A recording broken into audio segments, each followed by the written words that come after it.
જય શ્રી રામ. હું છું કલ્પેશ.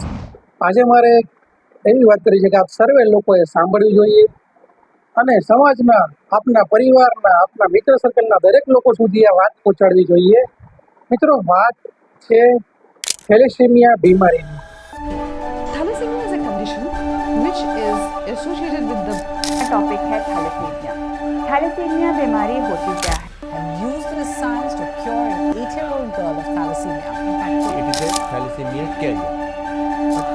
थैलेसीमिया ये क्या है?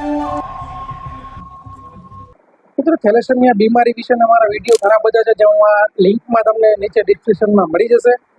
પણ એ બીમારી શું છે એના માટે તમને દરેક માહિતી મળી જશે કે ભાઈ 15 દિવસે તમારા બાળકને બ્લડ ચડાવવું પડે, તમારે એના માટે બ્લડ ગોતવું પડે, તેમને દરરોજની 15 થી 20 ટેબ્લેટ પીવી પડે. તેને હંમેશા માટે આ બીમારી જે છે, એકવાર જો બીમારી થઈ જાય તો એ બીમારી એના શરીરમાંથી જતી નથી, તેને મટતી નહીં, લાઈફ ટાઈમ બીમારી રહે છે. આ બીમારીને રોકવા માટેના ઓપરેશન્સ જે છે એ બહુ ખર્ચાળ હોય છે. 40-45 લાખ સુધીના ઓપરેશનમાં એનો ખર્ચ આવતો હોય છે, અને સાથે તેમાં પણ રિઝલ્ટ 10% આસપાસ જ આવતું હોય છે. એટલે કે મિત્રો, થેલેસેમિયા મેજર બીમારી જે છે એ એટલી ખતરનાક છે કે તમે નહીં માનો કે એના મમ્મી પપ્પા, પેરેન્ટ્સની હાલત જે હોય છે. હું એક ગ્રુપ છે જેનો પ્રેસિડેન્ટ છું, મારા રાજકોટ ખાતે ચલાવું છું, અને રાજકોટ જિલ્લામાં 750 થેલેસેમિયા પેશન્ટ છે. તેના જે વાલીઓની હાલત થતી હોય છે કે ભાઈ ક્યારેક તો એના સગાવાલા, તેના રિલેટિવ પણ એના કોલ એટલા માટે નથી રિસીવ કરતા હોતા કે તેને એવું લાગે છે કે તે તેના બાળકના બ્લડ માટે કોલ કરી રહ્યા હોય છે. એવી હાલત હોય છે. દર 15 દિવસ, 10-12 દિવસ સુધી એને બ્લડ મળશે કે નહીં મળે એની ચિંતા એ વાલીના મગજમાં હોય છે. એટલે કે મિત્રો, આ બીમારી રોકવા માટે આપણે સૌએ, હું આપ સૌનો સાથ માંગુ છું, સપોર્ટ માંગુ છું. મિત્રો, અમે અમારી સંસ્થાએ અને થેલેસેમિયા બાળકો સાથે મળીને કોર્પોરેશનમાં, આરએમસી રાજકોટ મ્યુનિસિપલ કોર્પોરેશનને રજૂઆત કરી હતી કે થેલેસેમિયા ટેસ્ટ જે છે એ દરેક આરોગ્ય કેન્દ્રમાં સ્ટાર્ટ કરી દેવામાં આવે, જેથી કરીને લોકો ત્યાં જઈને થેલેસેમિયા ટેસ્ટ કરાવતા થાય. કેમ કે પ્રાઇવેટ લેબોરેટરી હોય ત્યાં 500, 600, 700 રૂપિયાનો ચાર્જ રહેતો હોય છે. રાજકોટમાં જે લાઈફ જે બ્લડ બેંક છે તેનો ટેસ્ટ સૌથી બેસ્ટ ગણવામાં આવે છે, અને તેનો ચાર્જ આઈ થિંક 600 રૂપિયા આસપાસ છે. અમે રજૂઆત કરી આરોગ્ય કેન્દ્રમાં કરી, ત્યારે અમને કોર્પોરેશને એક એવો જવાબ મોકલ્યો સામે કે તમે લાઈફ બ્લડ બેંકમાં જઈને ટેસ્ટ કરાવો, અને તેની જે મશીનરી છે જે સારી છે ને લેટેસ્ટ મશીનરી, જેથી કરીને રિઝલ્ટ પણ પરફેક્ટ આવે. અને તે ટેસ્ટ જે 600 રૂપિયા છે તે ટેસ્ટ ફક્ત 100 રૂપિયામાં કરી દેશે. તમારે એના માટે ટેસ્ટ 100 રૂપિયામાં કરવા માટે કોઈ બી તમારા નજીકનું જે આરોગ્ય કેન્દ્ર હોય ત્યાં જઈને એની એક ચિઠ્ઠી લઈ જવાની થશે. આ તમને હું ફોટો મોકલું છું, એ રીતની ચિઠ્ઠી તમારે તમારા નજીકના આરોગ્ય કેન્દ્રમાંથી બનાવવાની દઈને રહેશે.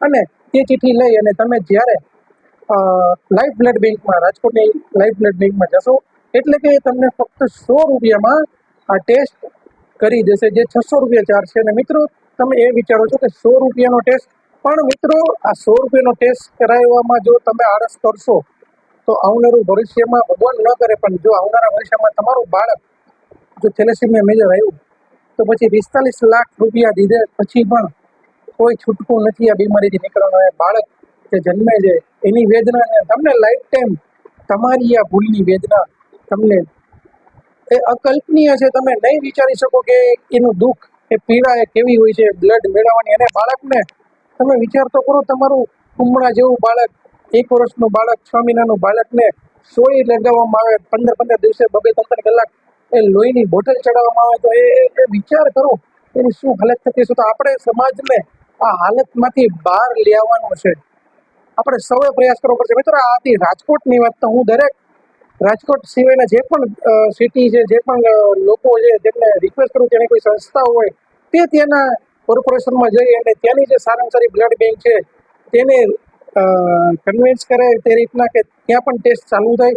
અને આ વિડીયો જેટલા લોકો પણ જોઈ છે, જેટલા લોકો સુધી પહોંચે છે, તેના ફેમિલીમાં જે કોઈની સગાઈ નક્કી થઈ છે અને અથવા તો થવા જઈ રહી છે અથવા તો સગાઈ નથી થઈ, તેનો ફરજિયાત થેલેસેમિયા ટેસ્ટ કરાવી લે, જેથી કરીને તેનું આવનારા ભવિષ્યમાં આપણે થેલેસેમિયા બીમારીને નાબૂદ કરી શકીએ. કેમ કે થેલેસેમિયા બીમારી એ લગ્ન પહેલા જે ટેસ્ટ કરાવીએ ત્યારે જ આપણે રોકી શકાય છે. કેમ કે મમ્મી અથવા પપ્પા બંનેમાંથી કોઈ પણ એક નોર્મલ હશે, તેનો બ્લડ ગ્રુપ નોર્મલ હશે, તો એ આવનારો બાળક નોર્મલ જન્મશે. પણ બંનેના જો બ્લડમાં થેલેસેમિયા માઇનોર હશે તો આવનારું બાળક મેજર જન્મવાના ચાન્સ વધારે હોય છે. તો મિત્રો ટેસ્ટ જરૂર કરાવજો.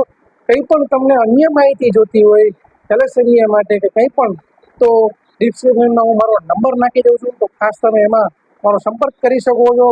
તો ખાસ મિત્રો આ વાતને દરેક લોકો સુધી પહોંચાડજો કે આપણા બાળક જો 18 વર્ષ ઉપરના થઈ ગયા હોય તો એનો થેલેસેમિયા ટેસ્ટ જરૂર કરાવે.